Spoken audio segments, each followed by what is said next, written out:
Naam, sadata kabisa mtazamaji, ni saa 4 kamili saa za Afrika Mashariki. Matangazo haya tunapeperushia moja kwa moja kutoka hapa katika chumba chetu cha matangazo. Mimi ni mtangazaji wako Paul Kirobi. Tuandamane hadi tamati nizidi kukuarifu yale ambayo yanazidi kujiri katika maeneo mbalimbali humu nchini. Lakini kwanza kabisa, asilimia 75 ya wafanyakazi wa hoteli Nakuru wamepoteza kazi kufuatia msambao wa virusi vya korona. Ili ni kulingana na utafiti wa muungano wa wamiliki wa hoteli na taasisi za elimu nchini KUDHEIHA. Philip Kigeta alizungumzia kuathirika kwa wafanyakazi wa muungano huo ambao bado wako nyumbani licha ya wao kuwa wasomi. Wafanyakazi wengi wameenda kazini, wameenda nyumbani sababu ya corona. Imetuaffect mahoteli, mashule, domestic workers huko nje wamekuwa affected pia, hawako kazini. So hii imekuwa challenge kubwa sana, na tunaomba serikali afanye bidii kwa mambo ya corona, alete madaktari ambao wanaweza watumikie, madaktari ambao wana deal na watu, wapatie kits vile wanatakana, ndio waweze kulinda wafanyikazi na jamii wote wa Kenya.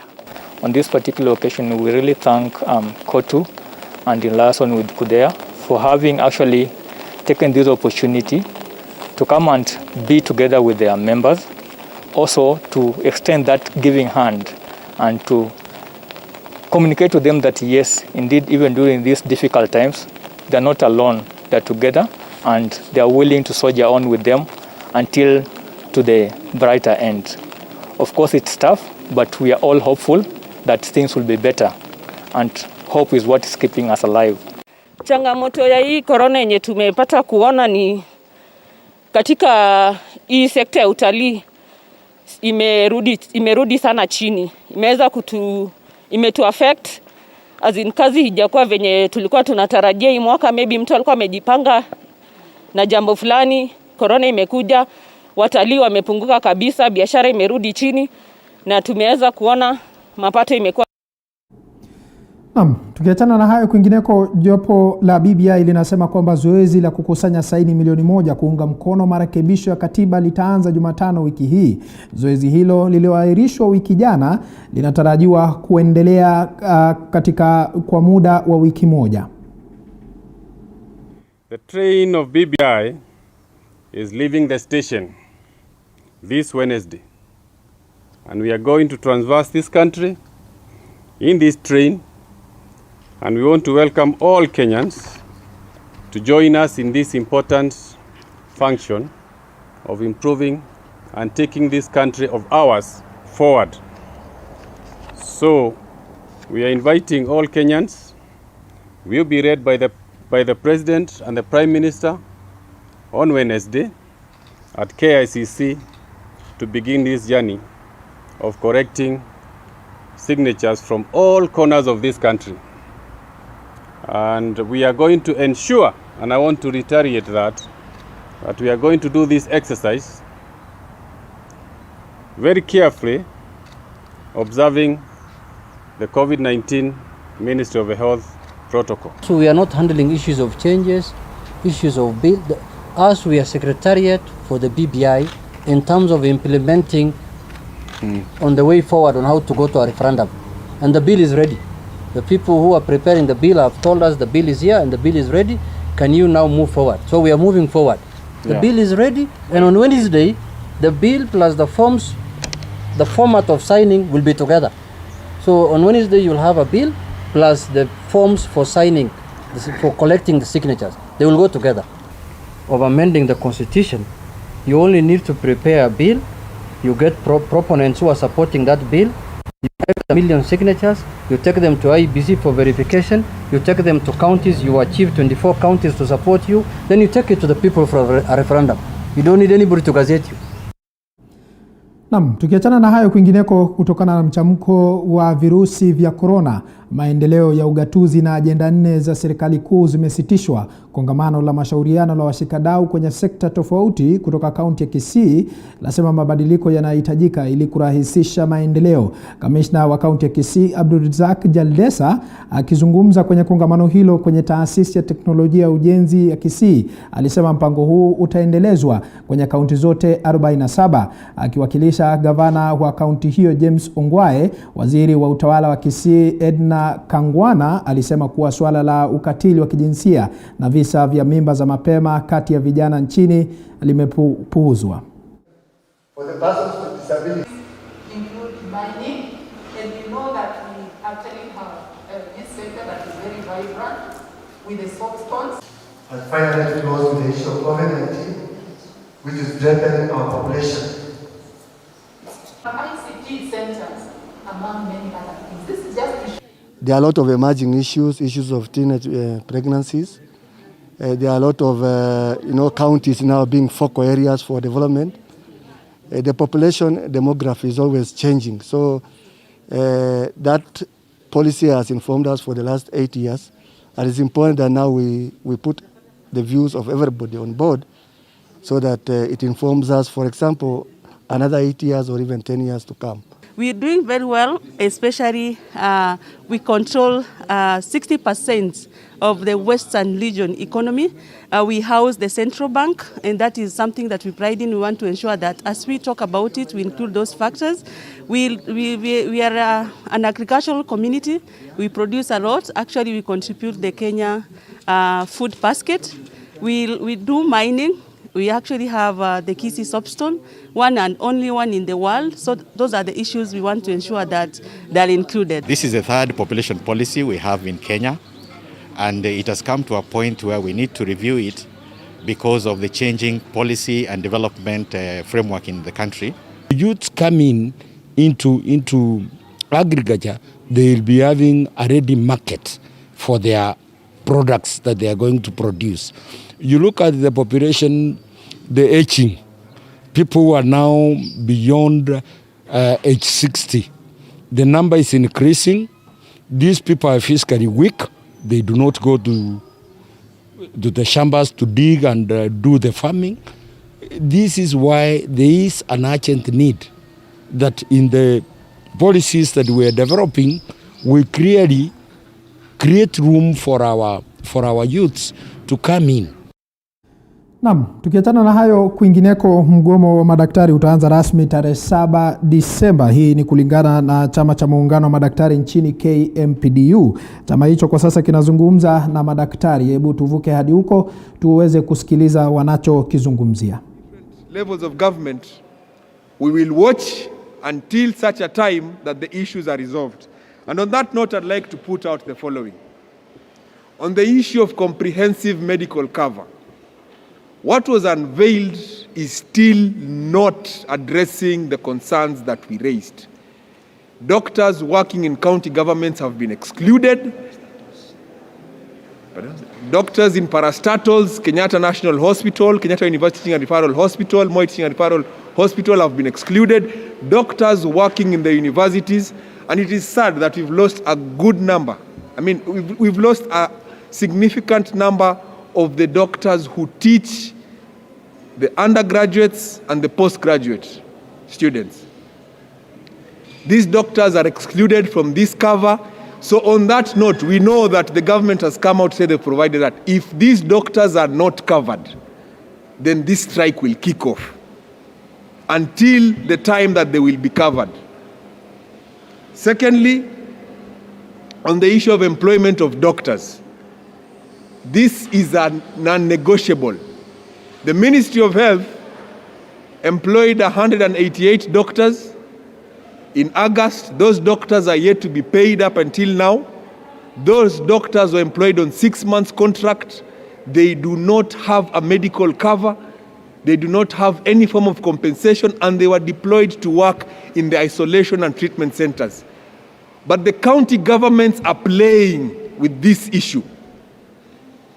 The same doctors who are supposed to be working in isolation and treatment centers have now been deployed to work in various departments in the hospitals, in maternities, to cover shortages. So there is an acute shortage of doctors in this country, in each and every county, and our demand is that each county must employ at least 50 doctors to cover for COVID and for the other services.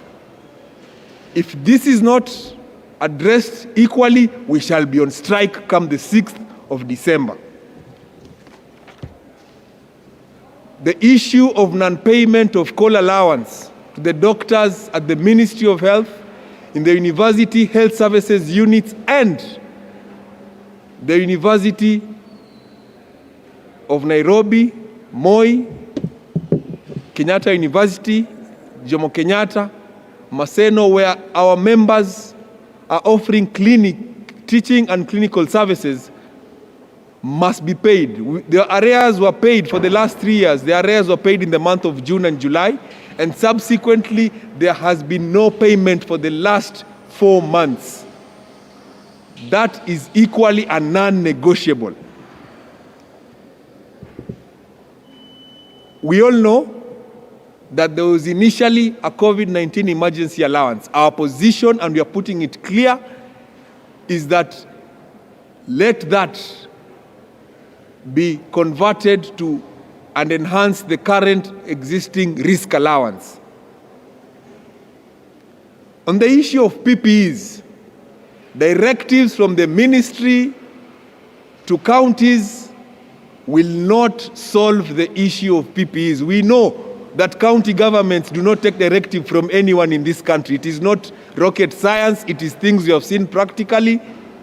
So those PPEs at KEMSA must be availed for the doctors and other healthcare workers. Whatever mechanism that will be used, they must be availed.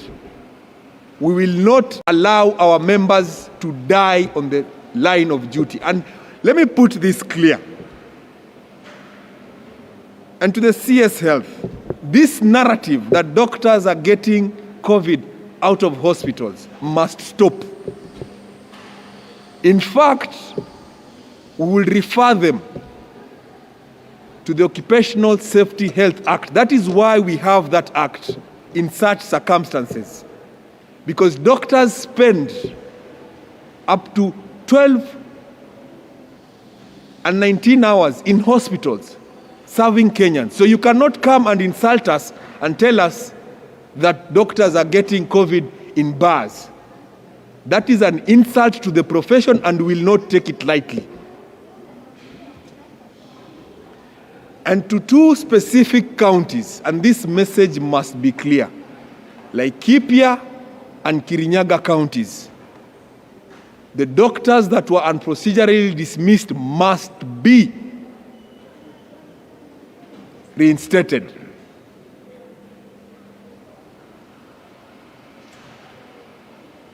And for the county governments, we wrote this in the beginning of the pandemic in March. We equally wrote letters again in July, in August and September. So county governments cannot come and say that us demanding a healthcare facility in each county for our members is unrealistic. It is not unrealistic. These are issues that we raised right from the beginning of the pandemic. 8 months, monies were dispersed to counties, but this was never given a priority. So now we are saying that this is an issue that must be addressed comprehensively. We know that one of the counties, Murang'a County, built an ICU in 21 days. So equally, they can construct these isolation and treatment centers for our members. It is not rocket science. This must be done. We will not we are not going to allow any doctor to die because of movement from one county to the next. I think these deaths have been very painful. The lack of oxygen is real in the counties. So we cannot be talking about preparedness for 8 months and nothing is being done on the ground. All you are seeing is PR, isolation and treatment centers, which in fact they closed at some point in August and September. And finally,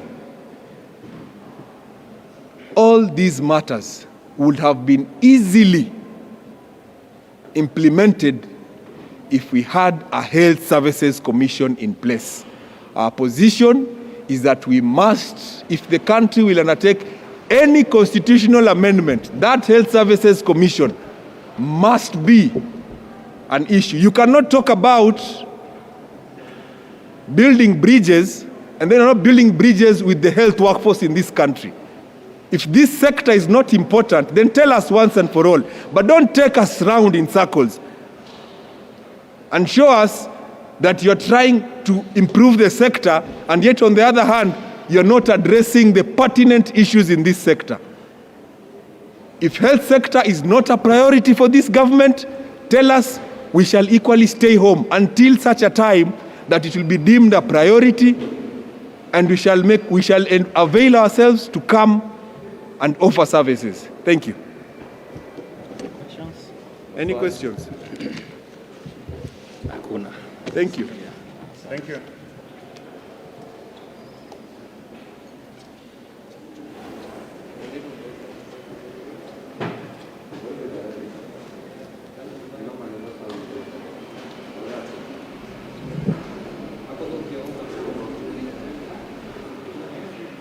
Na bila shaka mtazamaji, hizo ni picha za moja kwa moja kutoka hapa katika jiji la Nairobi, na ambapo madaktari wanaahidi kwamba huenda wakagoma, na mgomo wenyewe utaanza tarehe 7 Disemba. Bila shaka ni mojawapo ya taarifa ambazo tunazidi kufuatilia katika chumba chetu cha habari. Tukiachana na hayo, kwingineko ni kwamba mkurugenzi wa idara ya upelelezi nchini DCI George Kinoti anasema kuwa idara yake inazifungua upya kesi zinazohusiana na ghasia za baada ya uchaguzi wa mwaka 2007 mwaka 2008. Hatua ambayo anasema ni baada ya baadhi ya waasiriwa walioandikisha taarifa katika ofisi za DCI kulalamikia kutishiwa maisha. Hata hivyo, kama anavyotuarifu mwanahabari wetu Sharon Baranga, baadhi ya wandani wa naibu rais William Ruto wanasema hatua hii inamlenga Ruto. Mkurugenzi mkuu wa idara ya upelelezi George Kinoti ameahidi kwamba idara yake itafufua kesi za ghasia za baada ya uchaguzi wa mwaka wa 2007-2008. Kinoti akiahidi kuhakikisha haki inatendeka kwa waathiriwa. Nakumbuka what happened kwa ile kanisa yetu ilikuwa inaitwa Kiambaa. Lakini nini ilifanyika wakati hiyo? Tulikuwa tunakimbilia usaidizi. Hivi tumeanza kuchoma kwa manyumba yetu pale ya Mungu, basi hiyo iwezi fanyika. Lakini nini ilifanyika? Hata duniani nzima sijaona mahali 2-3 pale mtu anamkimbilia Mungu, unamfuata ndani na unaambia huyo Mungu bure. Unachoma, unajaribu mwingine yale amechukua kusema haisuru. Kama ni kufa, hata hii watoto jameni msiue, wasichomekee kwa kanisa. Anatoa nje, mwingine anarudisha ndani. Na kama yuko mwingine anaona kama hii nasema si maneno ya ukweli, kuko na tent iko hapa. Though nilisema you need to be cancelled first. Go and see the number of children who are burnt, who are left like pieces of wood, like charcoal. Hatua hii ya DCI ikishtumiwa na baadhi ya wandani wa naibu rais William Ruto, ambao baadhi yao wanasema ni njama ya kuzuia Ruto kuwania urais wa mwaka 2022. Wakiongozwa na Seneta Kipchumba Murkomen, Aaron Cheruiyot na Susan Kihika, sawa na mbunge Kimani Ichung'wah, wabunge hawa wanasema idara ya DCI inatumika kisiasa. That as Uasin Gishu residents and the people of this county, we are absolutely peaceful. And as county government, we are not aware of any threats that have been issued to anybody. I've been a governor for the last 8 years. I'm not aware of any citizen whose land is being occupied by another person forcefully. I just want to ask the DCI, Wana Kinoti, that there are matters you can joke around with, but there are matters you have to take them with the seriousness it deserves.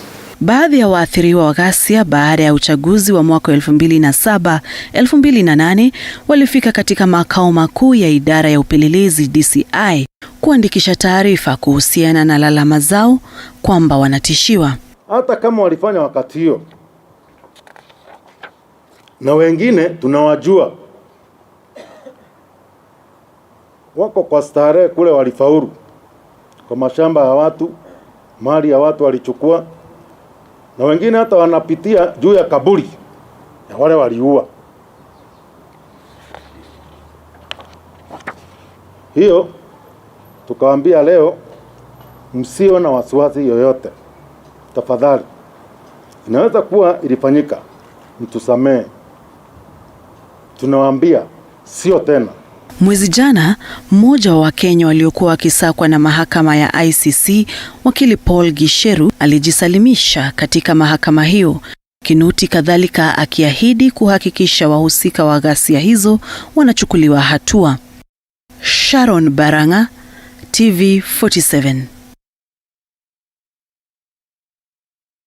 Asante sana mwanahabari wetu Sharon Baranga kwa taarifa hiyo. Kwingineko ni kwamba shirika la kutetea haki za kibinadamu kwa ushirikiano na mawakili katika kaunti ya Uasin Gishu limeingilia kati kesi ya kulawitiwa kwa mtoto wa miaka 9 ambaye amekumbwa na tatizo la kiafya na hofu baada ya kukosa kufanyiwa matibabu kikamilifu. Calvin Chitu ana mengi kutoka Eldoret. John sio jina lake halisi, ambaye ni yatima, alisimulia jinsi mwanamume huyo alivyomchukua katika uwanja wa michezo wa Joyland eneo la Maili 4 hadi kwenye nyumba yake alipomlawiti. Alikuwa anacheza ball kwa uwanja ya Joyland hapa. Na sasa nikaingiza tu kwa akanipeleka tu kwa nyumba nyingine hapo, akanifanyia hivyo. Baada ya kumtendea unyama huo, alimpa shilingi 20 na kumtishia maisha iwapo angedhubutu kuambia yeyote. Maisha yake sasa yamekuwa ya hofu kubwa na uoga. Mlezi wake ambaye amekuwa akiwalea tangu mamake afariki, alitishiwa maisha na mmiliki wa nyumba za kukodi, eneo ambalo kijana huyu alisema ndipo alitendewa unyama. Kwenda kubisha tu kusema habari zenu. Kuambia tu habari zenu, tukaambia habari ya nini? Habari ya nini mnakuja hapa? Makazi wanataka nini hapa? Kidogo nauliza, makazi ya tena. Tunauliza huyu mtoto amesema hii nyumba imefanyikia kitu fulani. Tunataka kujua kijana hapa ni mnani. Mama baada ya kungoja atusikize, alienda kwa nyumba, akatoa panga, akatoa rungu na akakuja na group. Akaanza kuchapa wenye tuko na hawa. Hasa kuchapa hawa, mimi sasa unajua hii mguu yangu siwezi kimbia. Vilevile anasema hakuweza kupata usaidizi katika vituo vya polisi. Ukosefu wa fedha ulimsababisha kutomrejesha katika hospitali ya rufaa ya Moi mjini Eldoret, ambako alifanyiwa upasuaji mara ya kwanza. Masaibu yake yaligunduliwa na afisa mmoja wa nyanjani ambaye pia ni mzee wa mtaa, alipomuona akitatizika kutembea kama kawaida. Kwa sasa hana uwezo wa kujizuia haja kubwa kutoka. Angali ako na shida sababu baada ya kutibiwa referral hospital, hiyo shida iliendelea sababu baada ya kutoka discharge hakurudi for check up. Shirika la Center for Human Rights and Mediation limekuwa likihamasisha wakazi katika kaunti ya Uasin Gishu kuhusu masuala ya kisheria, haki za kibinadamu, na ndilo limejitwika jukumu la kushughulikia kesi hiyo baada ya kuripoti katika kituo cha polisi cha Baharini. Uasin Gishu County hakuna safe homes ya survivors ambao wamepitia mambo kama hayo. So tafadhali tungeweza omba serikali to ensure kuwa kila county ama kila sub county kuwe na hizi safe homes. Wanasema Wakenya wengi hawajahamasishwa kuhusu sheria zinazolinda watu wanaotendewa unyama kama huu, pamoja na wale ambao huripoti visa hivi, ndipo wengi huogopa kujitokeza baada ya kudhulumiwa. Calvin Chitwa, TV 47, kaunti ya Uasin.